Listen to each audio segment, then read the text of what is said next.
Hello everyone, আসসালামু আলাইকুম। কেমন আছেন সবাই? আমার আম্মুর রান্নাঘর চ্যানেলে আপনাদের সবাইকে স্বাগতম। আজকের রেসিপি আপনারা তো ইতিপূর্বে জেনে গিয়েছেন যে হাঁস বোনা।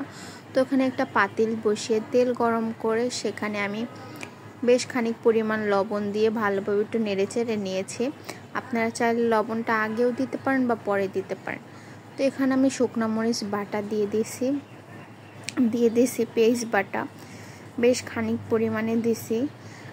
আর এখানে দিয়ে দিছি এখন আদা রসুন বাটা মশলা দিয়ে তরকারি রান্না করলে স্বাদটা অন্যরকম হয়, ঝোলটা ঘন হয়, খেতে বেশ মজা লাগে।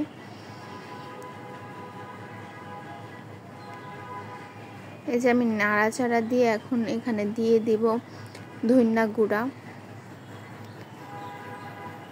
আপনারা আপনাদের পরিমাপ মতো দিয়ে দিবেন, যে যতটুকু খান, কিন্তু মশলার পরিমাপটা বেশি হলে হাঁস বোনা খেতে কিন্তু সেই মজা লাগে, সেই টেস্ট হয় খেতে মাংসটা। আর হাঁস কার কার খেতে ভালো লাগে অবশ্যই কমেন্ট করে জানাবেন। এখানে আমি দিয়েছি জিরা, এলাচ, দারচিনি বাটা। আমি আজকে সব মশলা পাটায় বেটে দিয়েছি যাতে স্বাদের কোনো হেরফের না হয়। আপনারা চাইলে এগুলো অনেকে আস্তা দেয়, নাও দিতে পারেন।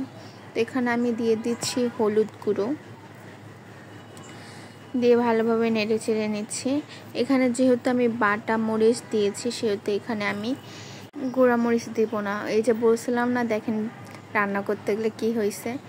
এই যে আমি পাতিলটা ধরি নাই বলে পাতিলটা একদম উপর হয়ে গেছিল।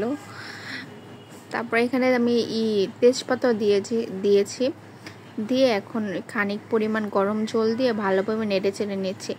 এই যে আমি ভালোভাবে পাতিলটা ধরিয়ে নাই, দেখে নিচ্ছে একটু লেগে গেছে, ওইগুলো ভালোভাবে উঠিয়ে নিচ্ছি যাতে পোড়া ভাবটা না থাকে। পুড়ে নাই কিন্তু মশলাটা একটু লেগে রাখছিল।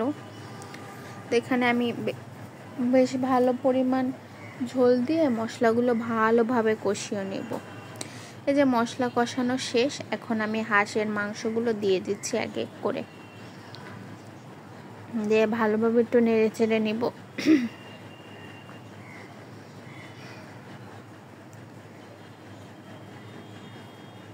হাঁস বোনা কার কার ভালো লাগে অবশ্যই কমেন্ট করে জানাবেন।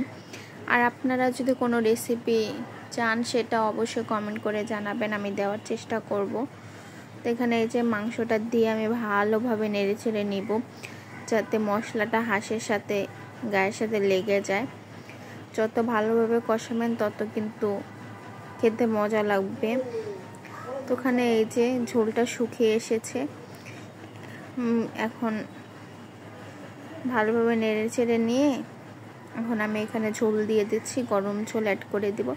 আপনারা চেষ্টা করবেন গরম ঝোল দেওয়ার, কারণ গরম ঝোল দিলে তরকারিটা খেতে ভালো লাগে। তো এই যে আমি ভালোভাবে নেড়ে চেড়ে নিয়ে এখন আমি এই যে ঝোলটা আপনারা আপনাদের পরিমাপ অনুযায়ী দিয়ে দিবেন। তো আমি এই পরিমাপে দিয়েছি,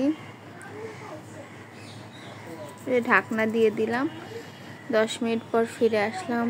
ওয়াও গাইস, সেই সুন্দর হয়েছে কালারটা, খেতে কিন্তু সেই স্বাদ হয়েছে। আপনারা চাইলে এভাবে এই রেসিপিটা ট্রাই করতে পারেন। তো এখন হয়ে গেছে, আমি ভাজা জিরা গুঁড়ো দিয়ে তারপরে তুলে নিব। তো আজকের রেসিপিটা আপনাদের কেমন লাগলো অবশ্যই কমেন্ট করে জানাবেন। আর আমার রেসিপিগুলো যদি আপনাদের ভালো লাগে অবশ্যই চ্যানেলটি সাবস্ক্রাইব করবেন, লাইক করবেন এন্ড শেয়ার করবেন, কমেন্ট করবেন যে আপনাদের কোনো রেসিপি যদি লাগে তাহলে। আল্লাহ হাফেজ, ভালো থাকবেন।